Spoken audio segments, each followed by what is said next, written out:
জাতীয় ঐক্যমত্য কমিশনের পক্ষ থেকে আমাদের সামনে যে প্রস্তাবনা হাজির করা হয়েছিল সেখানে উচ্চকক্ষে পিয়ারের কথা বলা হয়েছে এবং নিম্নকক্ষের কোনো আলোচনা সেখানে করা হয়নি।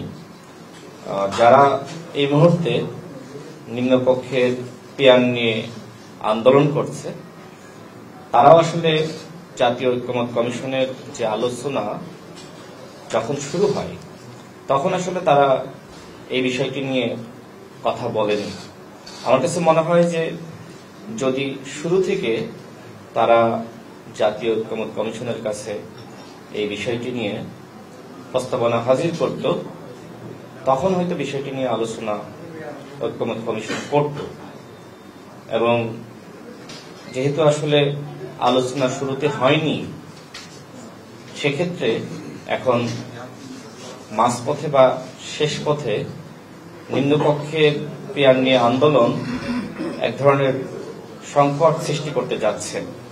গতকালও দেখলাম কয়েকটি দল তারা বিক্ষোভ করেছে এবং যে ধরনের বক্তব্য দিয়েছে নিম্নকক্ষে যদি পিয়ার না হয় তাহলে তারা নির্বাচনে যাবে না, যমুনা ঘেরাও করবে, নানান ধরনের বক্তব্য রেখেছে।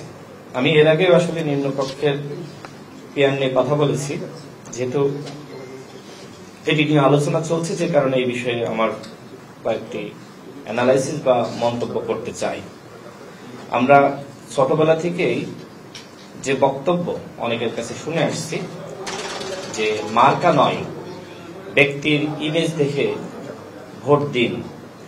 নিম্নকক্ষ যদি পিয়ারের মাধ্যমে গঠিত হয় তো সেক্ষেত্রে এই যে মার্কা নয় ব্যক্তির ইমেজ দেখে ভোট দেন এটি আসলে থাকে না, বা এই স্লোগান যারা সচেতন মহলের দিয়ে থাকেন এই স্লোগানের আসলে কোনো গুরুত্ব থাকে না।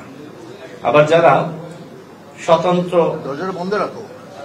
ইলেকশন করতে চায় কোনো দলের মার্কা বা ব্যানারে নয় সেক্ষেত্রে আবার এই স্বতন্ত্র প্রার্থী তাদের বিষয়েও কোনো পদক্ষেপ থাকে না, অর্থাৎ শুধুমাত্র রাজনৈতিক দলগুলো তারাই নির্বাচনে অংশ নিতে পারে।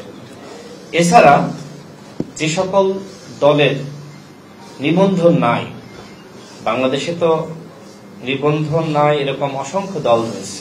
আমরাও একটা সময় রাজনীতি করেছি, তখন আমাদের নিবন্ধন ছিল না। তো যাদের নিবন্ধন নাই তারাও কিন্তু নির্বাচনে অংশ নেওয়ার সুযোগ পাবে না। কি বুঝলেন ভাই? অনলি যেটাই চাই। এখন যারা আসলে এই নিম্নকক্ষে পিয়ারের কথা বলছে তারা এই বিষয়গুলো আসলে অ্যাভয়েড করছে, শুধুমাত্র যেখানে তাদের সুবিধা সেই জায়গাগুলোতে তারা ফোকাস করছে। এই যে স্বতন্ত্র এবং নিবন্ধন নাই যে দলগুলো অত্যন্ত গুরুত্বপূর্ণ। এখানে এবি পার্টি আছে, নাগরিক ঐক্য আছে, গণসংহতি আন্দোলন। আমরা সবাই কিন্তু গণ অভ্যুত্থানের পরে নিবন্ধন পেয়েছি, যদিও আগেই পাওয়ার কথা ছিল। তো যদি আমরা নিবন্ধন না পেতাম তাহলে কি হতো? এই সংকট বা সমস্যাগুলো আছে।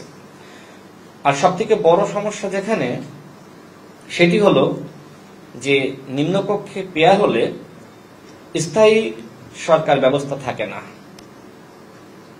সকাল বিকাল রাতে মধ্যরাতে ফজরের আগে ফজরের পরে সরকারের এমপি মন্ত্রীরা কেনাবেচা হতে পারে, যেটি আমি আগেই বলেছি।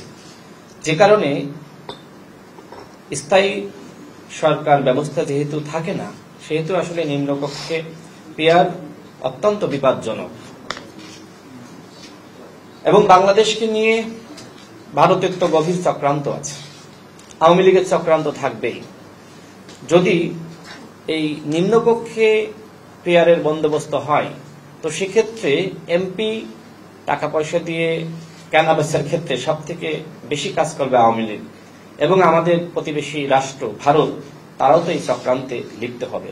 সুতরাং যেহেতু নিম্নকক্ষে পিয়ারের মাধ্যমে স্থায়ী সরকার ব্যবস্থা থাকে না সেক্ষেত্রে বাংলাদেশের যে বর্তমান ব্যবস্থা আমার কাছে মনে হয় না যে এই ব্যবস্থায় নিম্নকক্ষে পিয়ার বাস্তবসম্মত।